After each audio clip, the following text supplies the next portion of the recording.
Sir SIP இதை பத்தி நிறைய வீடியோ நான் ரிலீஸ் பண்ணிருக்கேன். எஸ்ஐபி அறிவில்லாத ஒரு இன்வெஸ்ட்மெண்ட் டூல். என்ன சார் இந்த மாதிரி பிளண்டா சொல்றீங்களேன்னு நான் யோசிச்சு பார்த்தா அதை விட வேற ஒரு வார்த்தை கிடைக்க மாட்டேங்குது. புத்திசாலித்தனம் இல்லாதது அப்படி கூட சொல்லலாம். பட் அது ஒரு மாதிரி பாலிஷா இருக்கும்.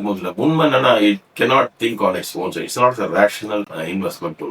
அதை வந்து நீங்க யூஸ் பண்ண வேண்டிய அவசியமே கிடையாது. அதை யூஸ் பண்ணா உங்களுக்கு நஷ்டம் தான் அதிகமாக வரும். இல்ல சார் நாங்க கரெக்டா யூஸ் பண்ணிட்டு தான் சார் இருக்கோம். நிறைய பேர் என்ன தெரியுமா இருக்கிறாங்க, அதாவது ஒரு பர்டிகுலர் மெத்தடாலஜி ஃபாலோ பண்றாங்களா, அவங்களுக்கு வந்து அதுல இருந்து வெளில வரது கஷ்டமா இருக்கு. அவங்க இதான் சார் கரெக்ட், இதான் நல்லா இருக்கு, எனக்கு ஒன்றும் பிரச்சனை கிடையாது, எனக்கு வந்து காம்பவுண்டிங் ஒரு % ஆஃப் இன்ட்ரெஸ்ட் வந்துட்டே இருக்கு. ரொம்ப சிம்பிள். நான் ஒரு லாங் வீடியோ நான் ரிலீஸ் பண்ணிருக்கேன். அதுல பாருங்க எவ்வளவு தெளிவா எஸ்ஐபி விட எஸ்எஸ்ஐபி எவ்வளவு அறிவா இருந்து புத்திசாலித்தனமாக நமக்கு இன்வெஸ்ட்மெண்ட் சொல்லி கொடுக்குது. ஏன்னா எஸ்எஸ்ஐபிக்கு அறிவு இருக்கு, எஸ்ஐபிக்கு கிடையாது. அதோட டிஃபரன்ஸ் நான் தெளிவா டேட்டா மூலமா நான் காண்பேன். அசந்து போயிடுங்க பாருங்க. அதோட லாங் வீடியோ நான் ரிலீஸ் பண்ணிருக்கேன், செக் பண்ணி பாருங்க. அப்பதான் உங்களுக்கு தெரியும் எஸ்எஸ்ஐபி எவ்வளவு ஸ்மார்ட் சிஸ்டமேட்டிக் இன்வெஸ்ட்மெண்ட் பிளான். எஸ்ஐபின்றது எந்த விதமான புத்திசாலித்தனமும் இல்லாத. தயவு செஞ்சு நிறுத்துங்க, நிறுத்திட்டு எஸ்எஸ்ஐபிக்கு வாங்க. அதுதான் உங்களை காப்பாற்றும், அதிக லாபத்தை தரும். பணம் வேணும் சார், கடைசி காலத்துல எஸ்எஸ்ஐபி மூலமா நீங்க இன்வெஸ்ட் பண்ணா சில லட்சங்கள் உங்களுக்கு எக்ஸ்ட்ரா இருக்குன்னு அந்த பணத்தை உங்களுக்கு யார் கொடுக்க போறாங்க? யாரும் கொடுக்கும். நம்ம தான் சம்பாதிக்கணும். எப்படி சம்பாதிக்கிறது? சும்மா பணம் வந்துருமா?